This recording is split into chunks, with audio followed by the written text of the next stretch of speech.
Merci Madame la Présidente. Madame la rapporteure, l'exposé des motifs de votre proposition de loi souligne tout l'intérêt des classes découvertes dont sont privés trop d'élèves de notre pays.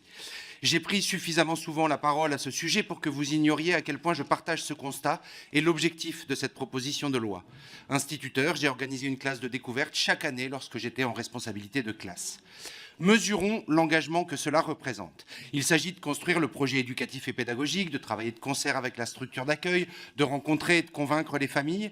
Et puis, il faut renseigner le célèbre formulaire d'autorisation de départ en sortie scolaire avec nuitée, qui change chaque année, qu'il faut remplir en ligne, mais comme ça ne marche pas, il faut l'imprimer, le remplir à la main, puis le scanner, puisqu'il doit être envoyé exclusivement par mail. Et quand c'est validé, obtient-on un soutien financier de l'Éducation nationale? Eh bien non. Il faut alors aller chercher des subventions, vendre des gâteaux ou des calendriers ou des mugs décorés par les élèves, en général achetés par les parents eux-mêmes, organiser des lotos ou des tombolas ou des soirées spectacles pour réunir les fonds. Et puis, il y a le séjour lui-même, 15 à 17 heures par jour, mercredi compris, soit au bas mot 50 heures supplémentaires sur la semaine, et c'est sans compter les nuits.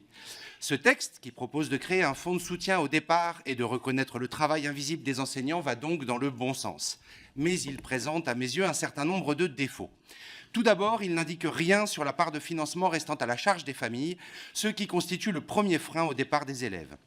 Ensuite, il concerne également les écoles privées sous contrat, ce qui constitue un précédent fâcheux de prise en charge par les deniers publics non prévu par la loi Debré. Enfin, il propose de rémunérer les missions enseignantes dans le cadre du pacte enseignant, dispositif rejeté par l'immense majorité de la profession. Et les remontées du terrain montrent que l'obtention d'une reconnaissance financière est soumise à l'acceptation d'autres missions prévues par le pacte, chantage inacceptable dénoncé par l'ensemble des organisations syndicales. C'est pourquoi nous proposerons des amendements pour rendre le texte plus adéquat et déterminerons notre vote en fonction du résultat de nos débats. Je vous remercie.